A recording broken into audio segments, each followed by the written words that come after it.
All right, Jeremy, great to be with you. Great to be down in Bunbury. How are you? I'm going well, thanks. Thanks for coming down. Welcome. This is a great setup here. So you just celebrated 2 years, huh? Coming up to 2 years, yeah. Awesome. Yeah. So for those that aren't aware, the holistic lifestyle, what do you do here? Yeah, so we offer chiropractic services. So that's my background. And after sort of finishing my standard chiro stuff, I kind of got a bit more interested in nutrition and gut health and something a bit more holistic, I suppose. So yeah, we've sort of expanded a bit now, and I do a lot of gut health testing, so stool analysis, that sort of thing. And yeah, it's just sort of evolved and changed quite a bit. So not quite so full on with the hands-on side of things, and just merging a bit more of the traditional chiro work with some of the visceral mobilization and gut health, and yeah, just tying it all into something that's a bit more, in my mind, a bit more holistic. Stool analysis, what is involved with that?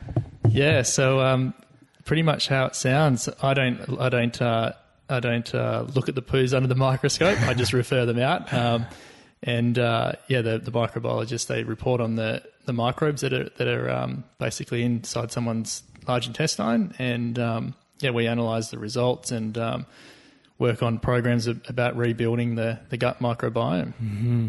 Amazing, because a lot of people are becoming aware, but it seems pretty new for people to be tuned into how much of our feel-good chemistry is produced in the gut, more than our brain, right? Yeah, exactly. Yeah. Serotonin itself, I think, is about anywhere between 90-95% is produced in the gut.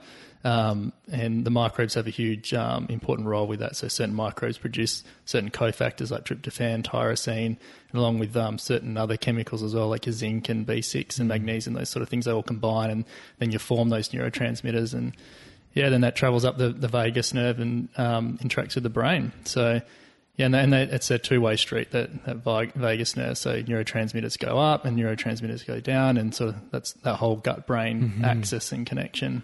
So that whole age-old saying of listen to your gut, there's so much truth to that, right? Absolutely, yeah. What do you think is one of the main culprits for destroying this healthy gut, mind, gut health situation? Yeah, I think there's where do you start, really? A lot of the pharmaceuticals. I mean, I know that ibuprofen and some of these painkillers are really harsh on the gut, aren't they? Yeah, the pharmaceuticals are definitely have a bit to play at that, for sure, like your non-steroidal anti-inflammatories, like you suggest. Then there's just things like pesticides and herbicides, like things like glyphosate. Obviously cops a lot of attention, and you've got sort of two camps on that. You've got sort of the scientific community, I suppose, at large, that will argue that, it doesn't affect us humans, it acts on the microbes. But, well, if you think about it, where there's a lot more microbes in and on us than human cells, right? Mm-hmm. And if you look at just by sheer quantity, it's about, from the last time I looked at it, I think it's we're about 1% human, essentially. If you look at it from a genetic perspective, there's 99 times more microbial genes than there are human genes on and in us. So if you look at glyphosate, where they argue that, it acts on bacteria and microbes, well, obviously we have a huge interplay with microbes, so that in turn is affecting us. But so there's things like that, and then just that Western diet, really, all the processed sugars, like we've heard it all before. CHEK calls them the four white devils. I think the white flour, pasteurized milk, white sugar, and your refined foods, which then, I guess at the end of the day, if you look at your gut and the microbes, they kind of are shaped by what we eat. So, and that saying, you are what you eat type of thing. So, if we're putting in a lot of processed refined foods, and you're going to favour bacteria and microbes that, that feed off those, and, things like your candidas, streptococcus, enterococcus, and all these organisms that can be problematic when there's too many of them. And I think an important concept to remember as well that people don't really appreciate is that all these microbes, they're commensal organisms for the most part. So they are supposed to be there. We are supposed to have candida, we are supposed to have streptococcus. They'll have certain roles. Like candida produces serotonin itself as well. I didn't know that. The problem is when it goes rogue, which can be from just eating, a lot of refined sugars and things like that will sort of favour that environment. And then also if you have to take antibiotics, which I'm not suggesting is, sometimes we need to do that. I'm not saying don't take antibiotics, but in the event of taking those, that tends to knock out the your those other commensals like your lactobacillus, bifidobacterium that naturally kind of symbiotically protect us against candida from overpopulating. So you take the antibiotics, you suppress those, lactobacillus, bifidobacterium, some of those other beneficial microbes, and then candida can sort of then, basically have a heyday and grow more and more and more because it's not getting balanced out. Yeah. Interesting. Now, kombucha. Yeah. The newest, well, not new now, but it's everywhere. It's everywhere, left, right, and center. And I love it. But I just recently found out that there's a lot of candida in kombucha. Can you speak to that a bit or re-educate me? Yeah. I just heard one conversation on it, but I don't really know. There isn't a lot of science to support that.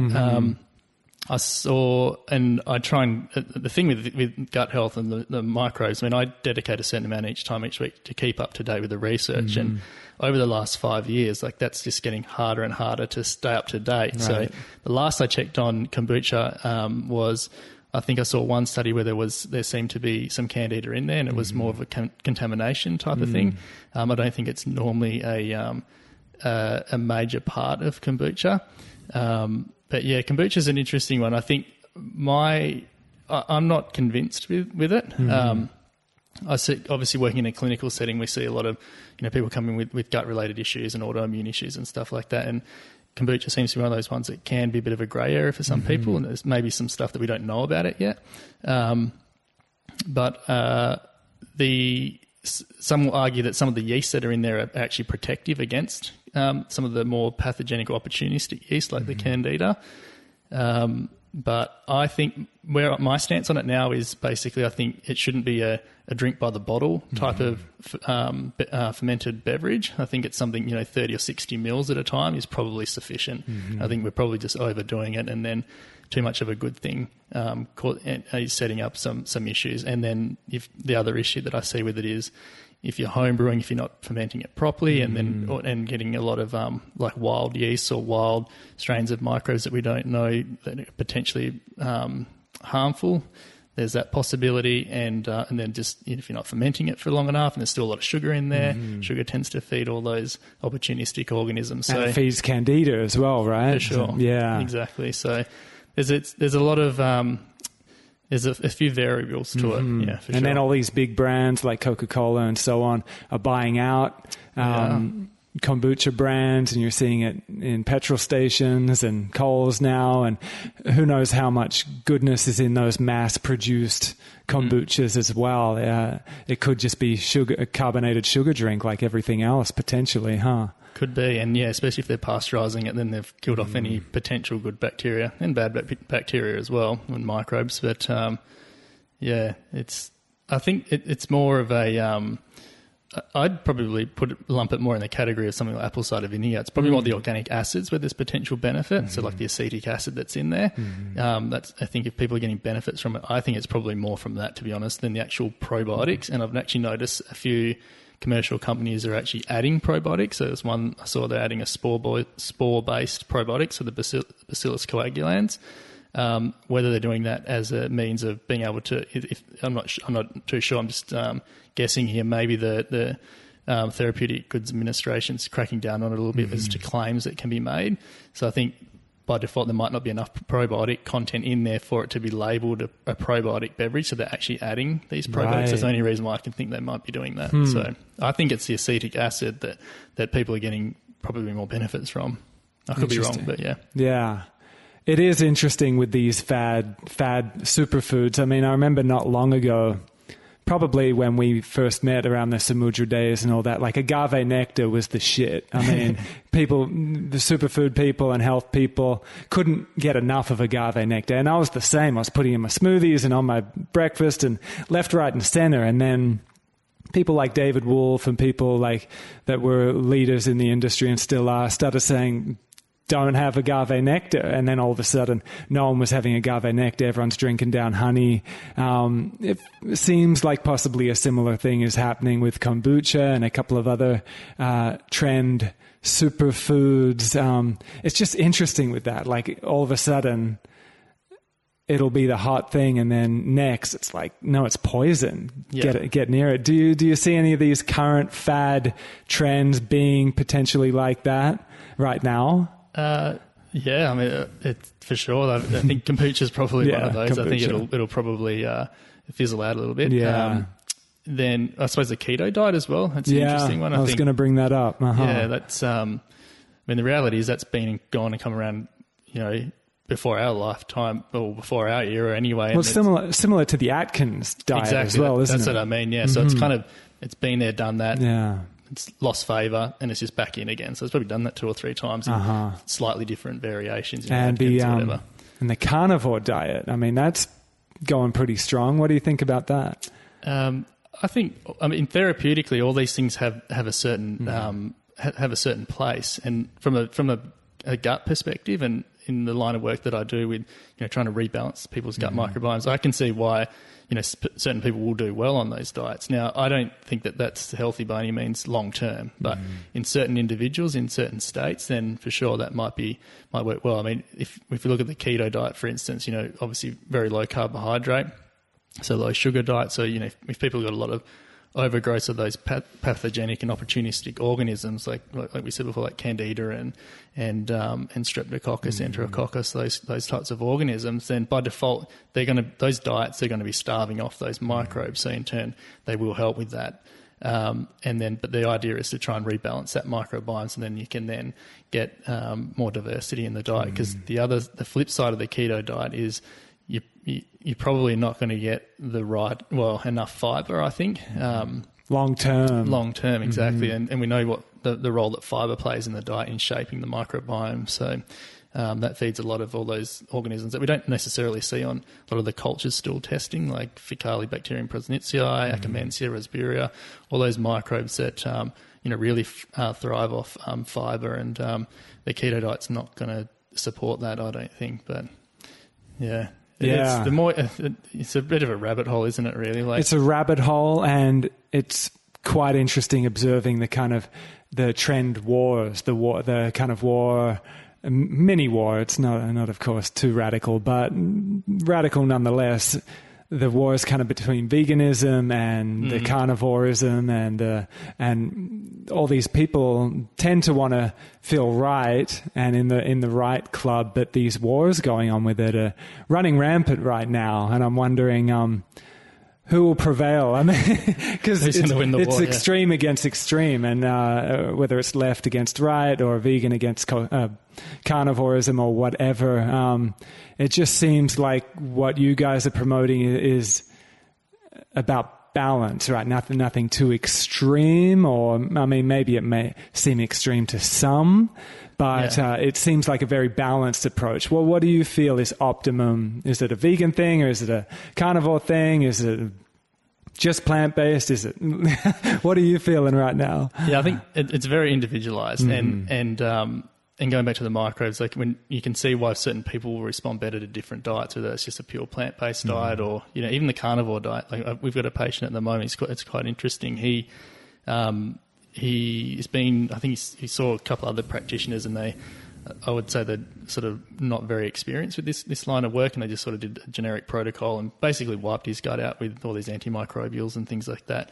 And he was getting worse and worse and worse. And he's down to the point now where he reacts to a lot of foods, and he's pretty much, he can eat lamb, and that's kind of it, without having quite significant issues with especially with mental health too, the overlap that's happening there.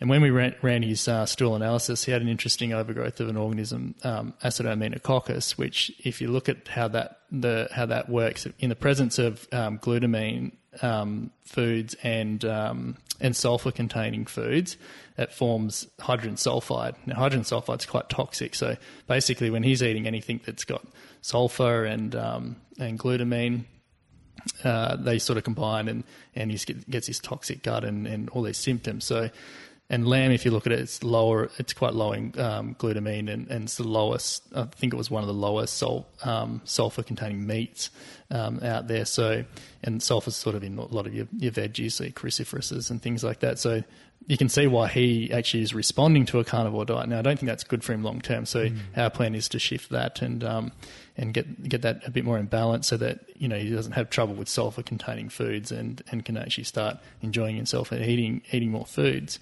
But I think the other thing that we need to keep in mind is what came to my mind when you were talking just then was the role of stress with all this. Right, people go to nauseating lengths to follow a particular diet, whether it's ketogenic, if you're measuring blood ketones and stuff like that. To me, if anyone has a history of, potential body dysmorphia or,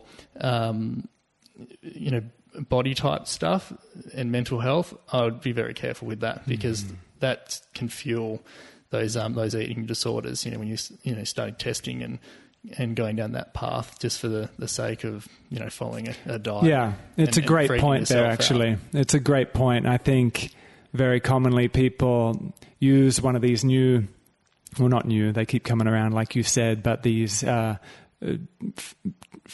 trend diets and wrap it up into it's an eating disorder. But to say, no, I'm doing the keto diet and it's doing it extreme and end up pretty much, leading an anorexic lifestyle, I think it's super common, and I think that's a really important point to just be observant of that, because we can kid ourselves so intelligently or so unintelligently, whichever way you look at it, and just put it up into a bodybuilding diet, a keto diet, a vegan diet, and can really take it to extreme. So it seems like I've read a couple of your latest posts, and you've admitted that you've kind of relaxed with your eating a bit, and it's less kind of rigid and planned. Can you talk to that a little bit, how that's evolved? Yeah, so the way I actually got into all this more so through Paul CHEK's work, actually. When I finished uni, I somehow stumbled across his work, and that's a bit of a story in itself. And so that inspired me to actually go and study his holistic lifestyle coaching program. And I was very fortunate to be able to do the level 2 with Paul directly. And that it's probably been the biggest shaper and really directed me quite a lot with all this stuff, I would say. It was the catalyst anyway. And in that time, I found I sort of immersed myself right into it, and I went full organic and, is like trying to eat super, super clean, basically, and to the point where that became problematic. And I'm glad I identified it, because one, you start isolating yourself from family, from friends. You can't go out for dinner and that sort of thing. You're worried about your food. I'd moved back down to Bunbury here at that time for a stint, and it's harder to get organic produce here. So then I just grabbed the bull by the horns, and I just started growing my own produce and stuff. So the point is, it became stressful, and I wasn't living, I would say. I was consumed by that. And I wasn't any healthier back then than what I am now, where I've kind of let go of a bit of that. And that's just simply stress, right? We know stress for, things like cortisol, can wreak havoc on the gut, increase permeability and that sort of leaky gut environment, which then predisposes you to autoimmune conditions and all sorts. So, so I'm a bit more liberal with it now. I don't sort of freak out if, I'll travel. Like before it was, I'd be scared to travel because of, food and what I was going to do. And I remember I think I went to Bali once, and I was just paranoid the whole time. And just on Paul CHEK's work, actually, I think just got it going back, to your question before about, keto, veganism, carnivore, whatever. I think his philosophy and teachings is quite pretty, I'd say, quite close to being on the money with it. So he teaches an offshoot of William Walcott's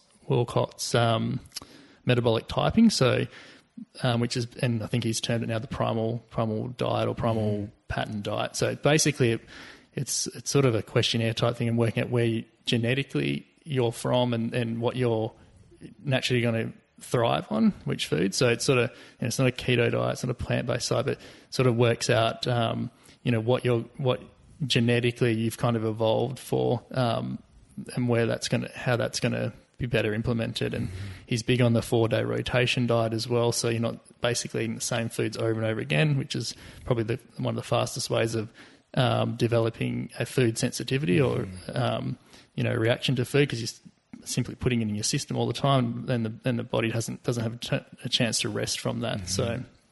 And ironically, people's favourite foods are the ones they tend to start developing those sensitivities to. Yeah, that reminds me of a client I had when I was living in Canada. She was trying to fall pregnant, but she had a really chronic urinary tract infection. So she did the thing most people do and have heaps of cranberry extract, cranberry juice. Yeah, just all cranberry products to try and alleviate the urinary tract infection, because it was just running rampant in her body. So she couldn't fall pregnant. She kept getting these urinary tract infections. You could just tell she was inflamed and irritable. So I encouraged her to get a food sensitivity test. I had just had one, actually. I had a great naturopath in Canada, and he helped me. I was incredibly sensitive to eggs. At the time. I was big into bodybuilding, and I was eating a lot of eggs and a lot of just egg products. And I smashed it. So then my sensitivity to it went off the charts. Like I got my results back, and the only thing off the charts was eggs. And I alleviated that and felt way better, felt great. I had chronic fatigue, like adrenal fatigue, and that alleviating that from my diet totally was a huge part of me healing the adrenal fatigue. Back to her, she got the food sensitivity test, and results came back that cranberries were off the charts. Took that out of her diet. Within a month, I think, she fell pregnant.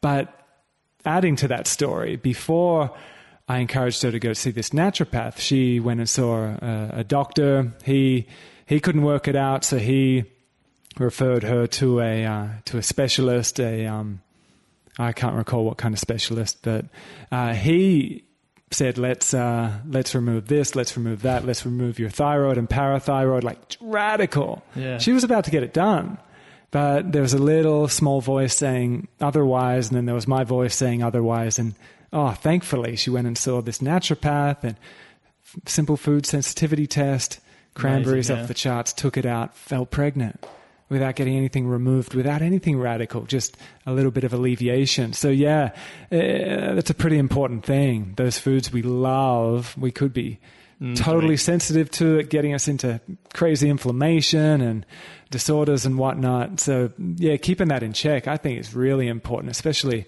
after having gone through that myself, doing all these extreme measures to try to heal my adrenal fatigue. And then it didn't have to be so extreme, just a little bit of alleviation and balance, and rotating the foods, and super important. Because it's so new for us, isn't it? I mean, to have everything so abundantly available, it's a great thing, but I think it's also a curse as well, huh? It is, yeah.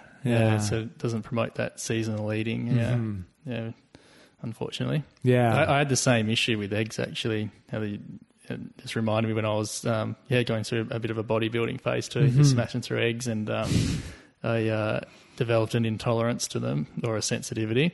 But I mean, those things you can clear up. You just sort of do a bit of gut work and heal the gut lining, and you can then reintroduce those foods. I've reintroduced them minimally. That nothing compared to before. And I still keep it in my mind that overdoing can easily lead to that inflammation, that food sensitivity. Good thing to keep in check. Yeah. Eggs also, the thing to consider with the sensitivity side of it is whether they're pasture raised and organic, or just standard free range and still eating GMO corn and GMO foods and stuff like that. There's I've definitely seen cases of patients where they can handle organic pasture-raised eggs, no problems, but as soon as they have the other types of eggs, no good. Which is always something to consider with eggs, because that comes up. That's one of the most common food sensitivities is eggs, milk protein. They're probably your most common. What was I going to bring up? I just blanked out a bit. While we're on the food topic, fat, the kind of war on the debate of fat. I want to go into that as well. because there's also been so many trends with that, and I've been hearing debating conversations on it as well. The whole saturated fat being good at 1 minute and then the next minute bad, and monounsaturated, saturated, and it can be very confusing to someone that's not studying it. All of a sudden, good fats are good, bad fats are good, like all fats are good, just eat that stick of butter and you're laughing. And then the next day you hear a debating conversation that, no, don't eat the butter at all, and the whole margarine thing, like it's confusing, even to me, who like I enjoy getting educated on it. I enjoy talking about it. Even to me, it's confusing. Yeah. Where are you at with the fat conversation? I've probably confused myself a bit too, to be honest. It is a hard one, because nutrition is, if you looking at peer-reviewed literature, right? It's a hard thing to study. Like, there's a lot of confounding variables. The food quality. The participants they use as their healthy, subjects are usually uni students who I wouldn't call them healthy at all. I know what it's like to go through uni, and the stress load and all that goes with that. So I think by default it is a pretty challenging thing to study. So when I think you got to take some of the studies with a bit of grain of salt too. I think, and going back to Paul Chek's work, I think his stuff just seems to make a lot of sense. So just eating good quality fats, organic where possible, when it comes to your saturated fats in terms of your meats, making sure that ethically raised, organic, all that sort of stuff. Otherwise, I would say that is probably some of the worst foods you can eat. So if you took a conventionally raised animal, like, say a grain-fed feedlot cow, for instance, they're fed grain that they put antibiotics in the grain because to stop the cow getting sick, because they're not supposed to eat grain, right? So, and then where the toxins get stored, they get stored in fat cells. So you get these animals, right? They fed antibiotics, hormones, and so on. They get stored in their fat, and then we eat that, and then we're sort of getting this low dose exposure to antibiotics and hormones and so on. And I think that's just going to completely wreck the system for sure. So I think it comes back to probably more the quality. I think is probably a bigger player than the fat's bad and this, that, and the other. So, and your polyunsaturated, monounsaturated, I think there's some genetic things that can certainly be at play there. What your conversion factors are like for converting certain fatty acids that will dictate it a little bit. But I think in general, just sticking to quality is probably going to be your safest bet on that one. I think if you look at it from a hormonal perspective as well, like we need fat and saturated fat, right? So it makes up our sex hormones, and if a lot of the time if you go too low fat, eventually you typically see people run into issues with low libido and that sort of thing. So yeah, I think it's done a bit of an interesting journey, fat. And the vegetable oil industry's got a bit of a let's put the hand up a little bit on that one, and because they vilified fat and more animal fat and saturated fat in particular, right. So including coconut oil. And that's just purely, lobbying and marketing, and that's not for the greater good at all. That was strategic. So, your trans fats and your hydrogenated vegetable oils, I think we can most of us can probably agree on that's probably not the best source of fat. Yeah.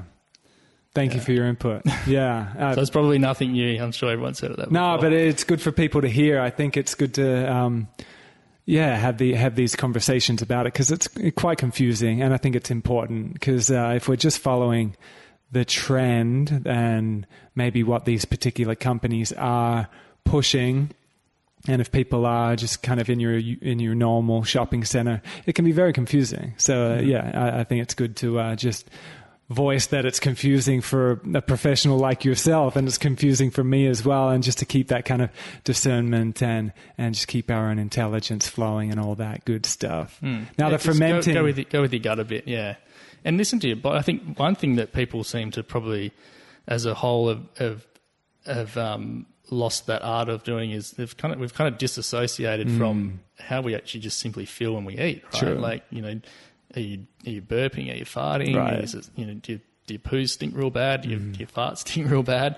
They're all indications that, something's not quite right. Yeah. Do you feel lethargic after you eat? Like, you shouldn't feel tired after you eat. Like, if you're feeling tired, then there's something in that meal that's not right. And that could be the egg thing, right? Going back to sensitivity or some sort of sensitivity that's overburdening the immune system.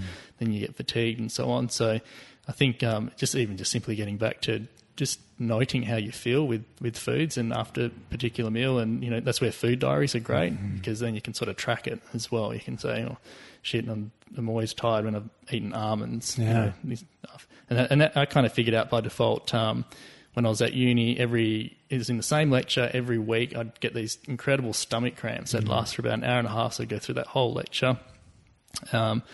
And I was just like, this is weird. Every week I'm getting the same thing. And then I used to stay on campus at college, and Wednesdays were cooked breakfast day. So I'd smash out a heap of eggs and croissants.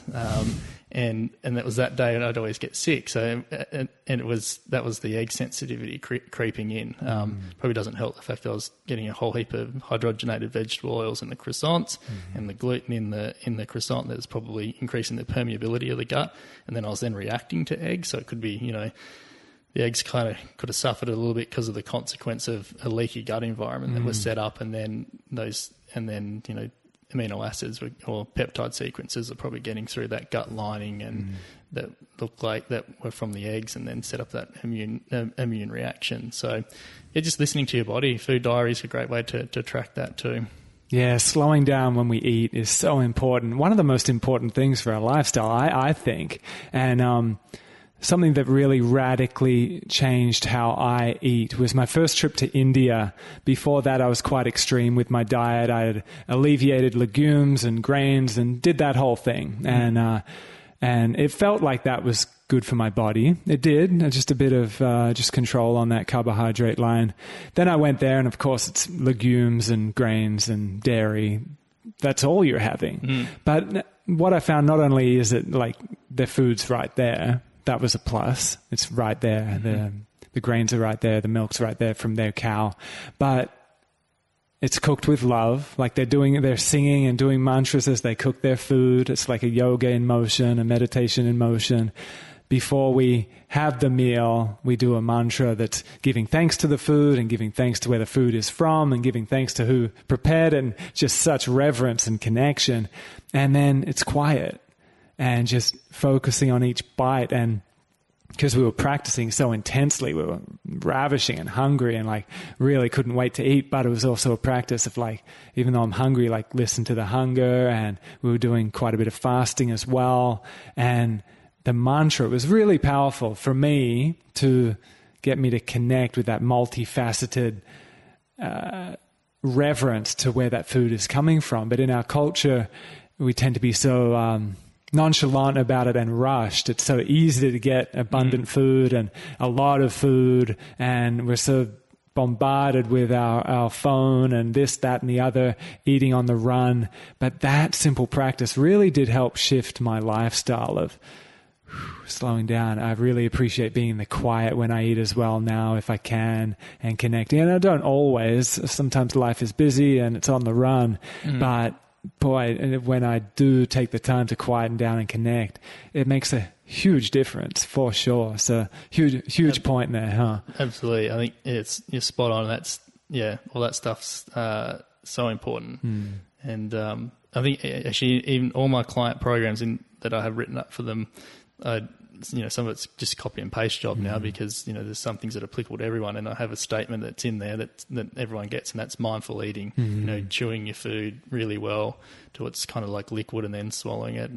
Because things like parasites and stuff, they feed off undigested food particles, right? So if you're taking 2 chomps and sending it straight down in the stomach, first off, that's going to be hard for if your stomach acid's not bang on, you're not going to break that down anyway, and then then it gets into the small intestine, partially undigested. And if you've got any permeability, then in your lining or leaky gut, then those food particles are going to get through and set up an immune reaction. But then the other side of that is that's just stimulating your parasympathetic nervous system, so that which is your rest and digest nervous system. So slowing down and giving thanks to your food and eating from a place of peace, can in of itself do wonders for sure.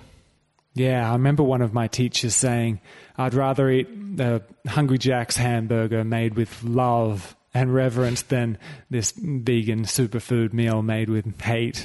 So yeah. I think that has a lot to be said as well. It's all, for sure. It's all energy, Yeah. Where are you at with the fermentation game? I don't know if that's still rocking or what, but I do remember regular posts of just fermentation galore, and I'm very impressed. Where's that all at?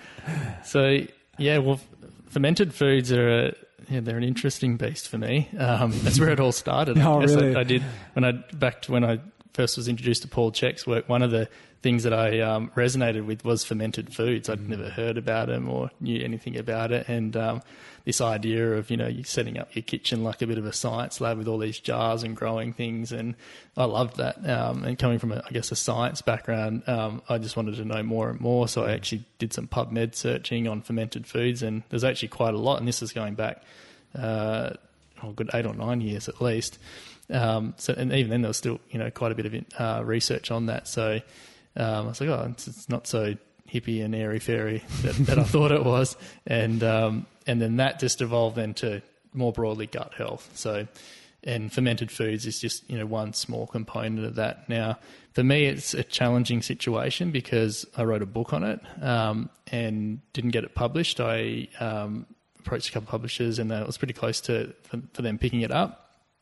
And I think I'm actually glad they didn't, because I don't want to be, I guess, necessarily associated with just fermenting, because I suppose ironically, in a fair chunk of my clients that I see now, we actually have them abstain from fermented foods. So The more I've learnt, I suppose, with doing stool analysis and gut testing, I've realised that these things aren't actually for everyone, and I think they are amazing for sure.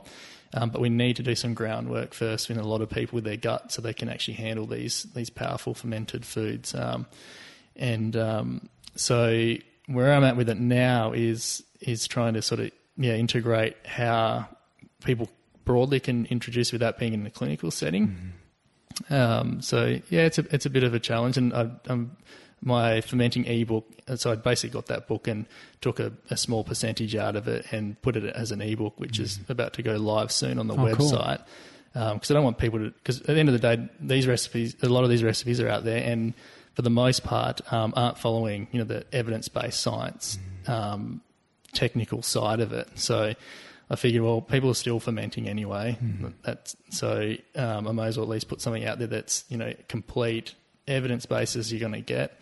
And whilst I know in the back of my mind it's not for everyone, at least it's people are going to get something that's as an optimal fermenting technique as possible, plus some of the clinical experience that I've added to it. So with some of the coconut yogurt recipes, I've used specific probiotic strains that are more applicable for most people's guts in the Western microbiome, I suppose. So I was gung-ho with it for a while, and now I'm a bit more conservative. Yeah, before I'd even met you, Simo, shout out to Simon Martin, he came over to my place. He'd just come from your place, and he gave me a whole lot of kefir. That was the first time I'd heard of being able to continue the process from the kefir strand and continue it yourself. And so thank you. Big delayed thank you. No worries. Now, a bit of a sidetrack. What got you to this point? What has helped you evolve into this holistic lifestyle? So you went to uni. You've got an incredible science capacity and intellect for science. Could you go through a little bit of your journey and what got you into this path you're on? Yeah. So I went through chiropractic school. And once I finished, I always thought I was going to be involved in sports. I grew up, with competitive sports, footy and AFL and cricket, and I just thought that was it. I was going to be a sports chiro or a sports physio or something like that. And I actually ended up doing an extra 2 years of sports chiropractic, and was very fortunate. I had one of the times of my life over in America doing an internship with the Seattle Mariners, so with the Major League Baseball. And but at the end of the day, I was just sort of working with the same people all the time. And I happened to, when I finished uni, I got sick. I got a systemic bacterial infection. So we did all our exit exams, which is all quite stressful and hard, and sort of come to the end of it. And just all that stress and everything basically just took me down. We had, I think after exit exams, we put in sleep for about 3 or 4 days because just partying and everything as you do.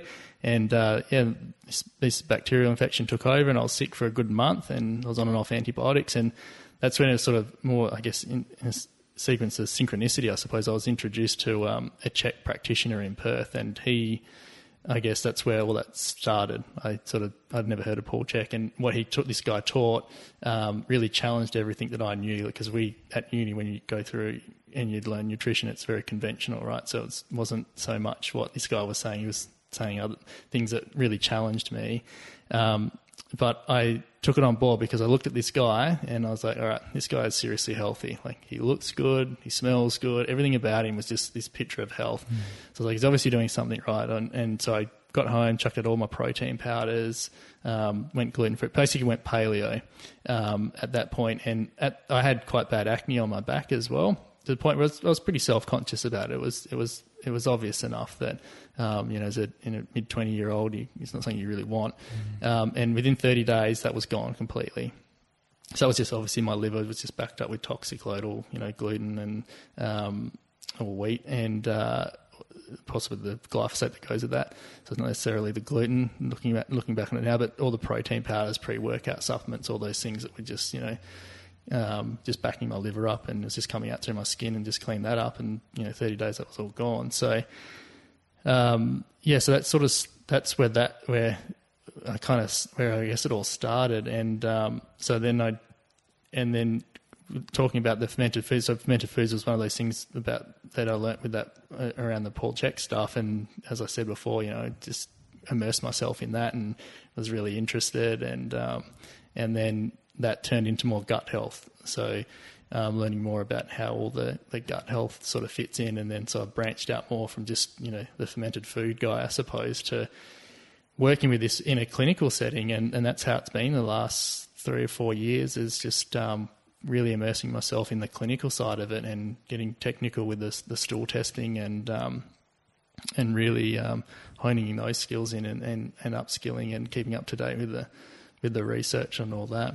Awesome. So for a new client coming in here, what everyone's different. You'd go through, I'm sure, different measures for different people, but typically someone coming in that's never been to a holistic type experience, to a holistic practitioner or a naturopath or anything like that, or even a chiro, what could they kind of expect? Run us through like a typical session with you.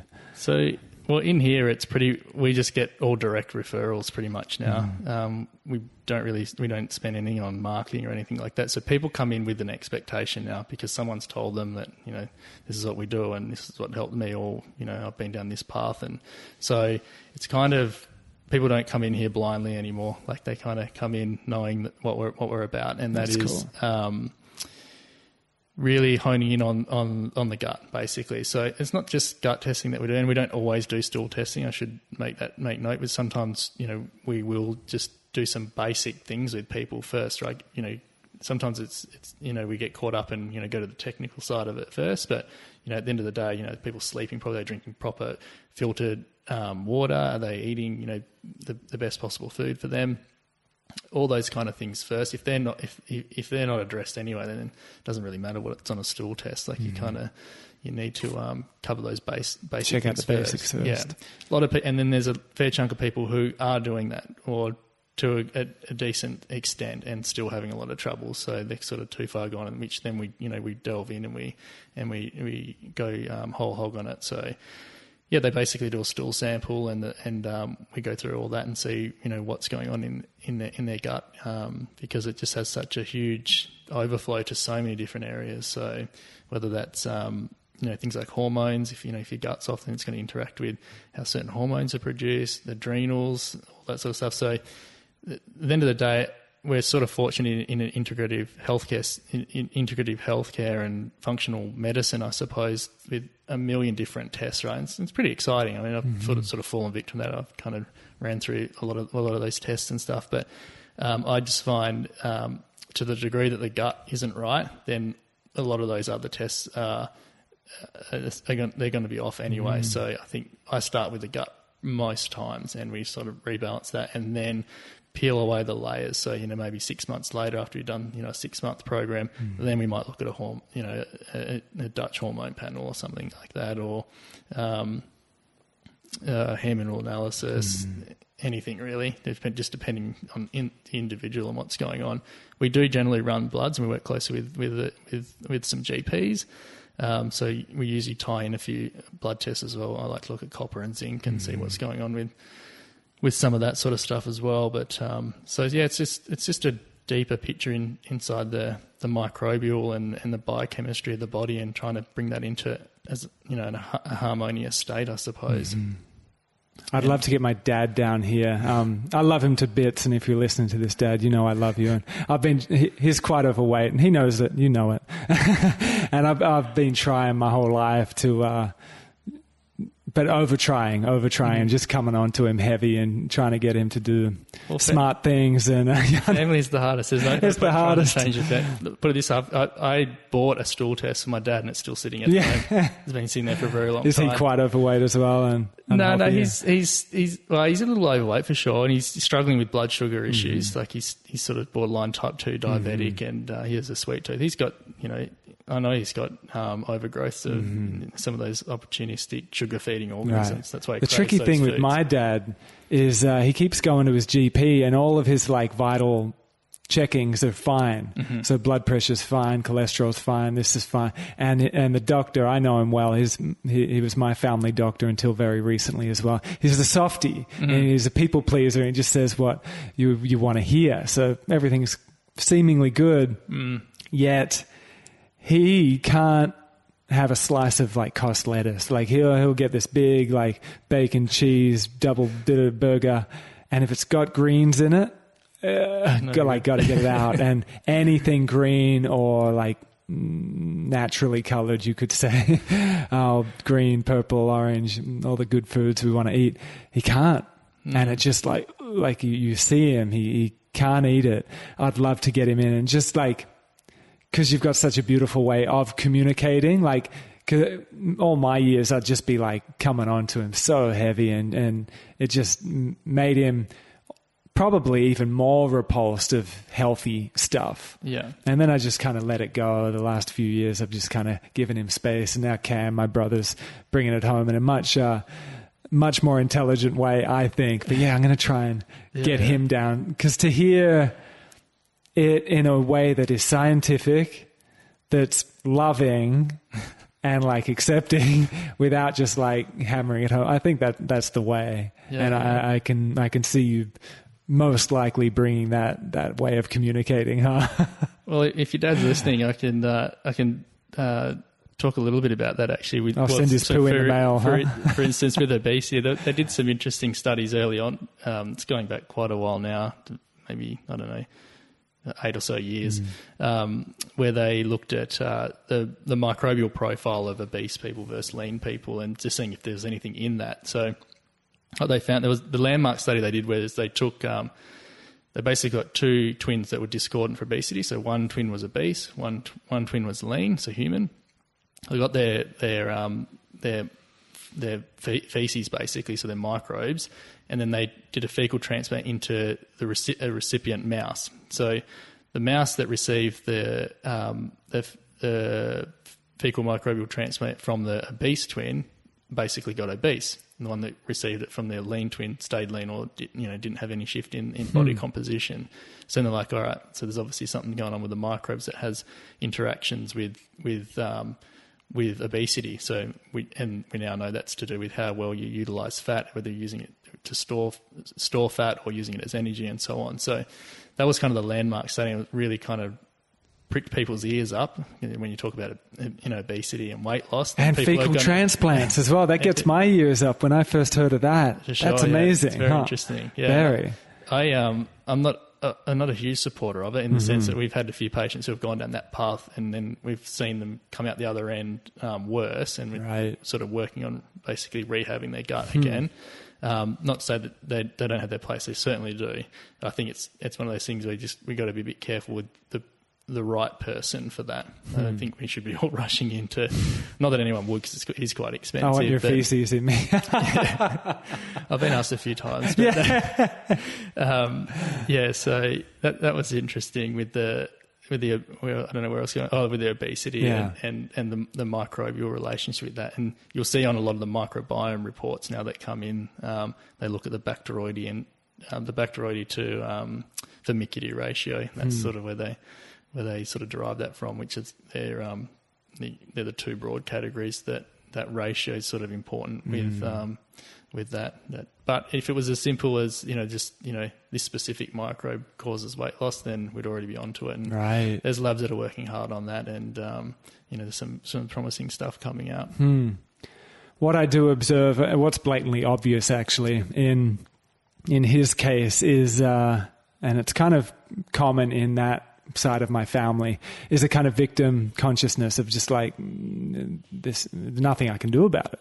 There's nothing I can do about it. And I remember seeing that in myself at a young age, at like 13, 14, 15, of like really seeing that hereditary patterning, that aspect of my lineage coming through in me. I was like, fuck, I'm not going down that route. And I became at a very young age like paranoid of my diet, because like, fuck, I'm not ending. I don't want to end up like that side of my family, like the victim consciousness and like, poor me, I'm sick. Poor me, I'm injured. Poor me, I'm fat, which is pretty common. And for me, it was that excess of like trying to gain control of what I put in my body, and it got totally excessive. Probably, if it were to be analyzed at that time, it was a total eating disorder, totally excessive and paranoid and way over the top.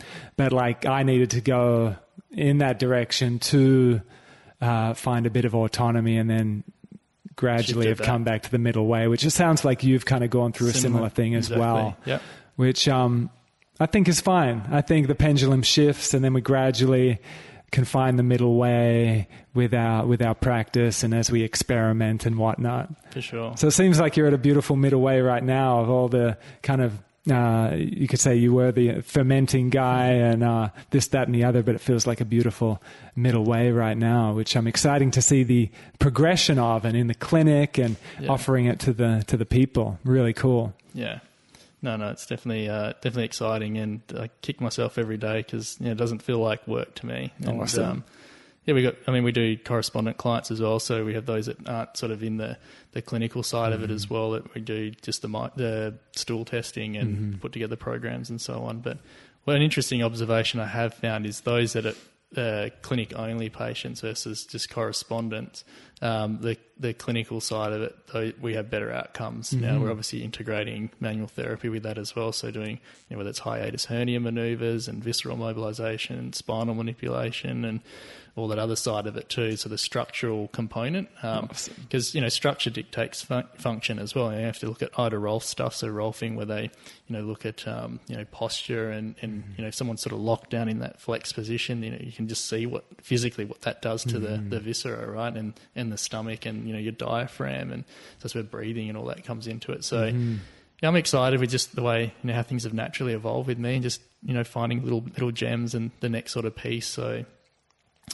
just doing some breath work now with, because obviously constipation's a huge one, right? You see a lot of that.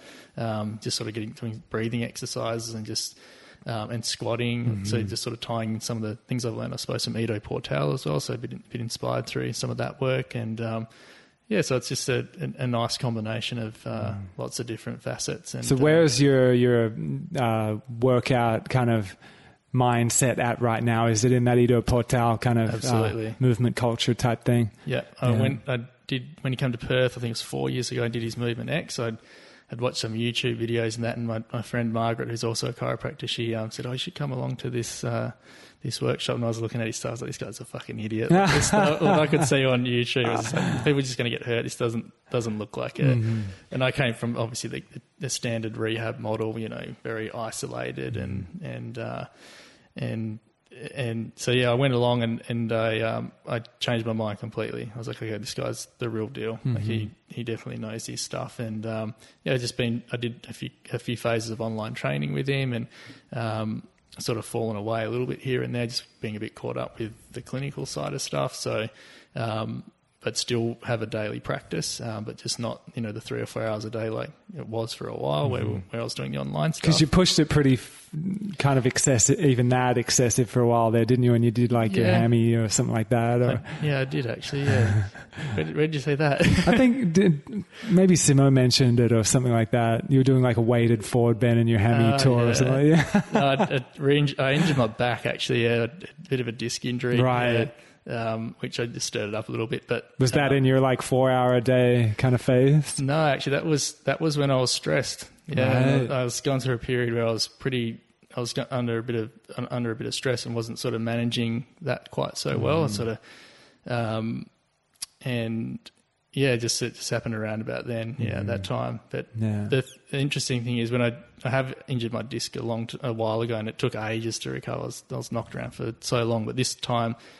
It started off the same. I was like, I actually thought, fuck, I'm going to be in a bit of a bad way here.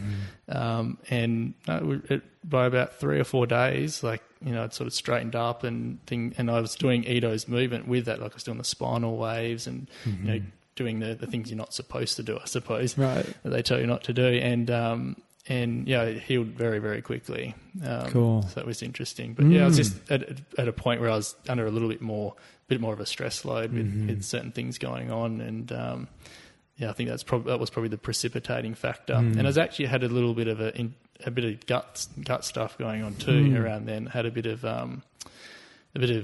it was sort of like a bit of yeast die off as well, and it was coming out through my skin. So I had these patches as well at the same time. And Simo obviously saw me. He's like, "Oh, I think this is like a bit of a healing crisis." He sort of something's happening here, and then he was doing a bit of work. He's like, "Oh, you'll be right. This will all sort out," and it did. It's just it's all a continuing journey. Yeah. It's incredible how it's all connected. I mean. I know it conceptually and I know it in terms of theory, but to keep feeling that interconnected nature again and again it still blows my mind. So do you think the gut had a relationship with your back and then the stress? For sure, yeah. So I think, if you look at just the gut itself and the organs and that, they're on the same neurological channels as things like your core stabilizing muscles of your back and your spine, and the flip side is your spine innervates your viscera as well, your organs. So sort of that two-way street. But if your gut's inflamed and irritated and stuff going on there, and you're getting metabolites from certain microbes like your bacterium, for instance, that produces pro-inflammatory markers and arthrogenic inducing metabolites as well. So there's a lot of overlap for sure, and I think is it the back or is it the gut, or is it's reality is that some people it is the back that's interfering with the gut, and the other side is that I think it's probably more the gut interfering with the back in a lot of people. Someone's gut's inflamed and irritated, and it's going to switch off their core stabilizers and leave them prone and vulnerable to a back injury. They go and pick something up. And the interesting thing is when someone comes in here in 10 out of 10 pain, which I don't get a lot of these days because I don't do a lot of acute care. Not that I don't want to, but it's just the way that things are shifted. When someone comes in, barely can move their back, all hunched over, it's not, they haven't done something serious, right? They haven't gone out and, been hit by a car, like have picked up the newspaper or put their shoes on, right? It's something small and trivial. So obviously something's prone and vulnerable, and then sets off that quite severe, acute back pain. So I think the gut has a bit to do with that. Stress obviously is a huge one for sure. People who come in stressed, they're the ones that usually have back issues. Yeah. And back to that gut breathing, belly breathing. I mean, we've found again and again, in particular, this one workshop that Joe and I were doing over in Sydney, and we were, like we do in most classes, just trying to get people to move breath through their belly, get the belly moving with the breath. And we were really, really encouraging it because this particular studio was a power yoga studio. We could tell everyone was ripped and roaring to go and just really charged. But we could also tell there was a kind of neurotic kind of tightness in the room and just a physical tightness, a frontal lobe tightness, just tightness. So we just spent a real thorough amount of time just getting people's hands on their belly, breathing through that solar plexus area. And it got people really emotional, really reactive and emotional, and there were tears. And we kept kind of pushing the envelope with it because we could tell there were breakthroughs happening, but it was really challenging for these people, like strong, empowered, motivated. Yet we're getting them just to be still for a little while and let's keep moving through the belly. And a lot of these people didn't want to. Like probably about a quarter of the room was just like, nah. Like you could tell this fierce resistance. Like, nah, I'm not softening my belly. I'm not letting go of this tension. And then the other, like 3/4 of the room having these beautiful breakthroughs of like, holy crap, energy is finally moving like up to my heart. And that's what it feels like, doesn't it? If your gut, like bacteria is off and your whole gut circuitry, like you've been talking, if that's off, if we're not breathing properly through here, if that's off, like, oh man, like it's madness. It's madness. Yet I think that's the norm in our culture, isn't it? I think that's still probably the norm, isn't it? Yeah, just sympathetic dominant, really. Yeah, everyone's just kind of, their nervous system, is just out of balance. Like everyone's kind of in that flight or fight, and that activates, within the brainstem. Then obviously, then you're going to get your scalene activation, your upper trap, and then, the forward head posture, and then your diaphragm. You're not breathing properly, and your trigger points, and your diaphragm, and everything's sort of locked down in there. And the nervous system, there's tension everywhere. And then you're not digesting your food, so because you're not producing the right enzymatic responses because the parasympathetic system's suppressed to some degree. So I think there's a few simple things that I think we can just implement. That like the belly breathing and taking our time when eating. Even just that can be huge. People find it difficult to just to hear that. Like just this simple exercise. Do some belly breathing. Like the flow and effect for that. And back to Paul CHEK stuff again. He's huge on breath, and he's got what he calls the totem pole or the hierarchy of the systems that need to be addressed, and breathing's up there as number one, right? So go 3 minutes with that oxygen, you're dead basically, right? So breathing is important, and how many of us aren't breathing properly and not getting proper tissue oxygenation and so on. And there's obviously a whole talk on that one. There is. And some of the implications of some of the Western foods that change craniofacial development, like Western A. Price's stuff's really interesting, where he sort of observed with ancient tribes when they were introduced to Western foods, the actual craniofacial structure changed. So the middle third of their face basically became more narrow, which then changes the sinus passages and breathing. So then you get that forward shift in head posture, that kyphotic posture, and then the scalene activation, and then your lungs aren't working properly. Right. There's so many different facets, but some of the more aggressive breathing as well. Yeah, it's like with people with your with constipation and stuff, just moving the organs and just trying to like self massage. That can be quite powerful, and vagus nerve stimulation as well. So things like if you look at how that's innovated, it innovates the arches of the palate at the back of the throat. So things like singing or yelling or gargling, laughing, all those kind of things are really powerful at stimulating the vagus nerve to get things going in your gut and your organs. Yeah, I'm a huge fan of sound, using our own voice. On the weekend we had a workshop.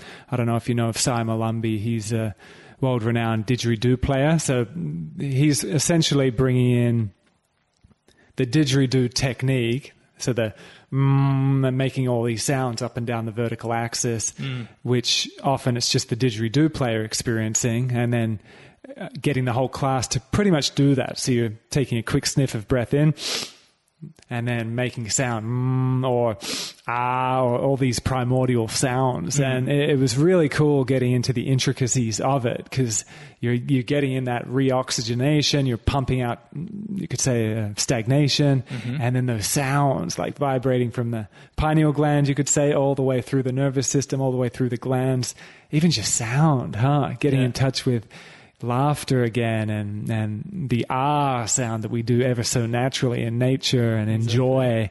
We can kind of intentionally do it as well, like even just a yawn, like feels great. And even when I look at smokers, like it's a shit thing a smoker is doing. They're slowly potentially killing themselves, not necessarily, but potentially.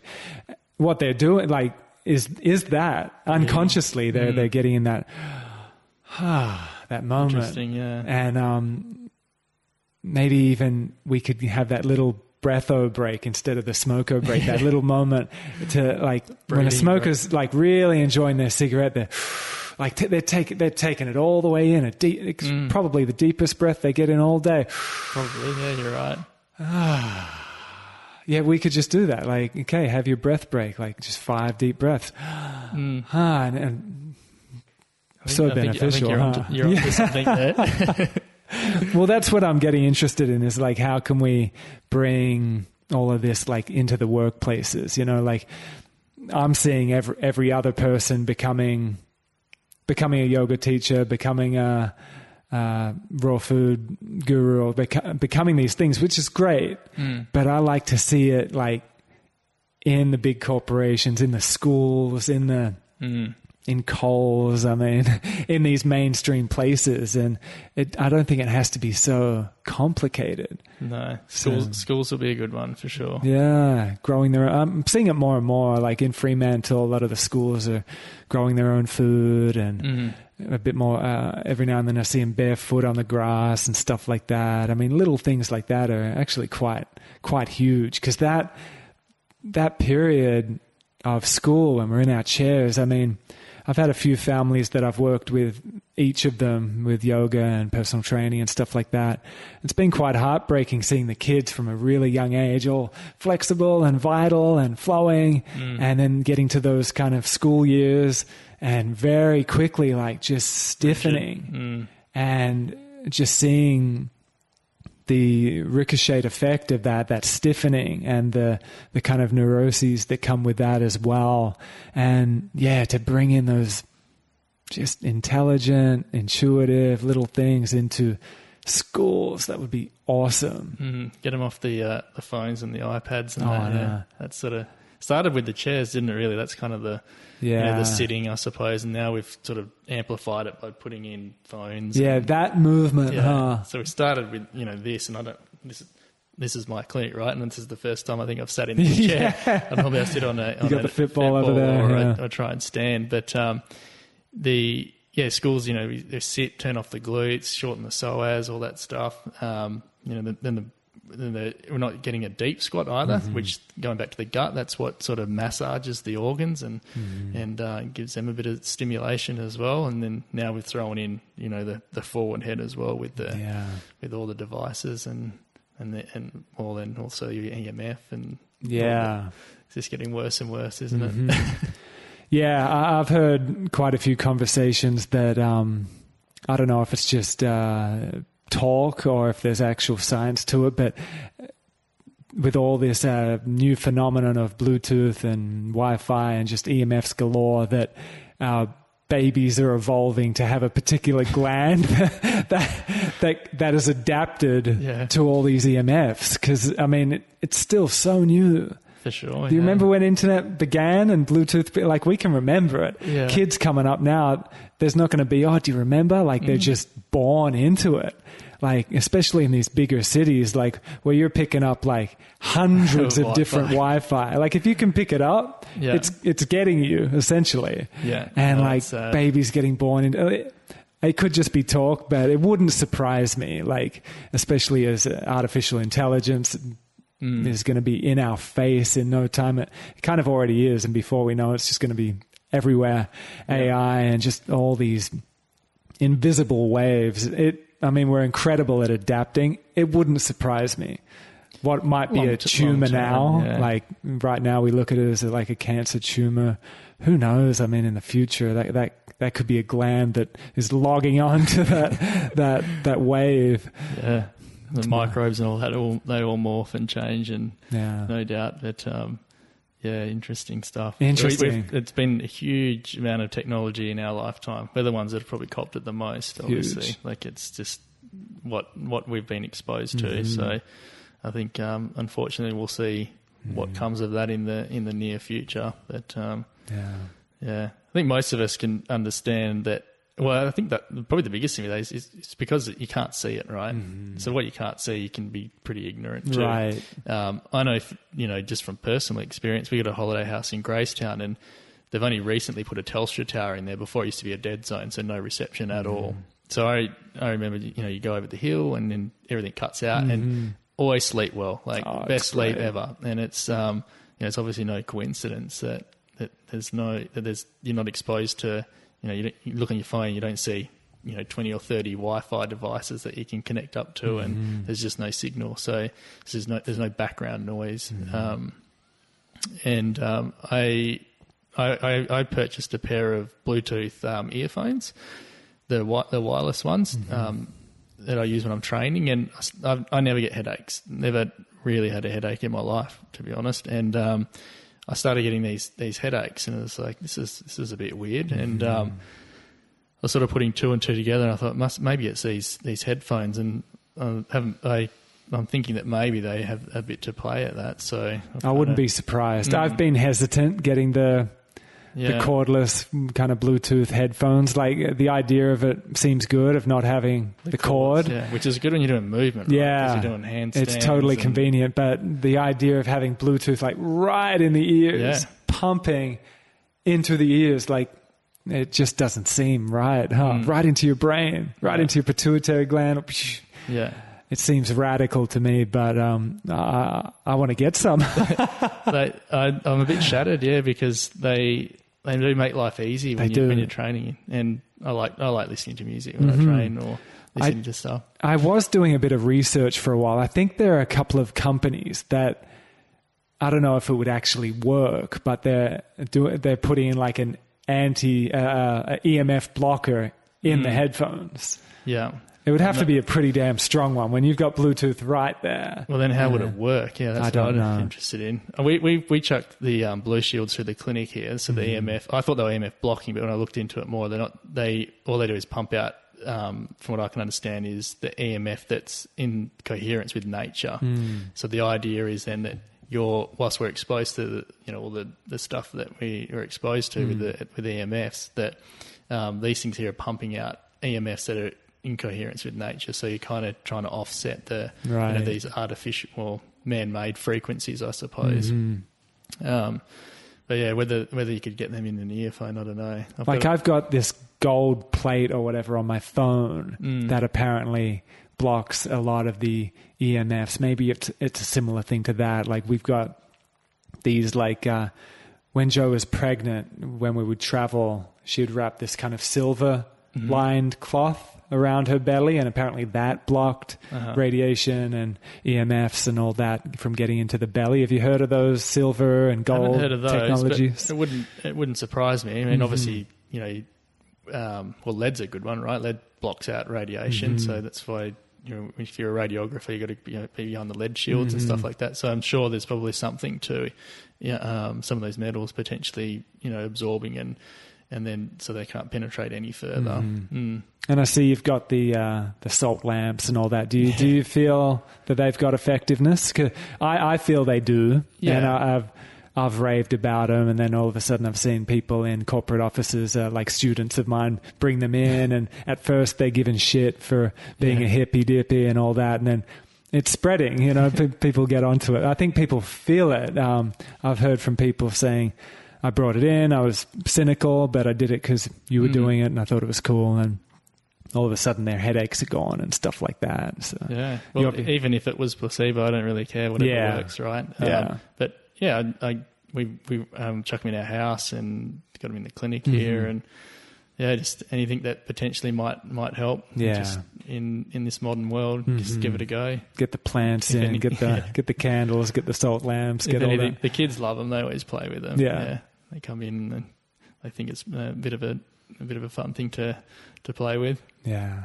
It's been great chatting, man. Anything else you want to feed the listeners? Any upcoming projects or what's going on with the clinic in the near future and all that?